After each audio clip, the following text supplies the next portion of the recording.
क्या वो देश तरक्की कर पाएगा जिस देश के शीर्ष पदों पर बैठे हुए लोग इस देश के वरिष्ठ वैज्ञानिकों की बात ही ना सुने।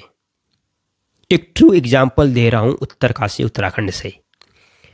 6000 से ज़्यादा देवदार के वृक्ष कटने हैं 10 किलोमीटर सड़क बनाने के लिए। उसका दूसरा विकल्प भी हो सकता है, लेकिन वरिष्ठ भूवैज्ञानिक नवीन जुयाल जी का कहना है कि कृपया इन पेड़ों को न काटें।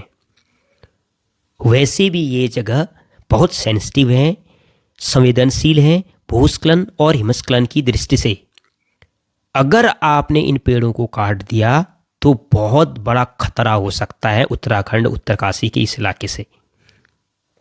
लेकिन क्या उनकी कोई बात मानेगा?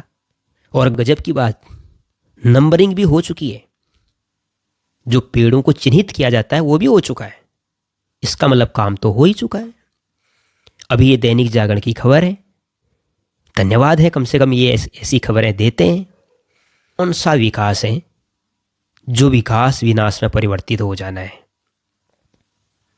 क्या इस देश के बड़े लेवल पर बैठे हुए लोग क्या इस देश के वैज्ञानिकों की बात भी सुन पाएंगे? क्या हम विकसित भारत बन पाएंगे ऐसे, जिस देश पर जलवायु परिवर्तन का इतना बड़ा संकट मंडरा रहा है और इस पर अभी कोई बात नहीं कर रहा है? इतने आईआईटी इंस्टीट्यूट हैं जो रात दिन इस पर रिसर्च कर रहे हैं। क्या उनकी भी बात मानी जाएगी? हम विकासशील ही देश रहना चाहते हैं या हम विकसित भी बनेंगे? विकसित तो तब बनेंगे ना जब हम विकसित सोच को जन्म देंगे। सबसे बड़ा पार्ट होता है लाइफ का पर्यावरण, उस पर सब कुछ डिपेंड होता है। जब वही नहीं बचेगा तो तरक्की से कर भी क्या कर सकता है इंसान? ये तो वही बात हो गई कि एक इंसान को कोई बिल्डिंग बनानी है और पता है कि जगह सेंसिटिव है, उसके बाद भी बिल्डिंग खड़ी की जा रही है, तो इसका मतलब पता है ना आगे क्या होना है। ये विकास दिखाने के लिए है, क्या विकास वाकई करने के लिए है?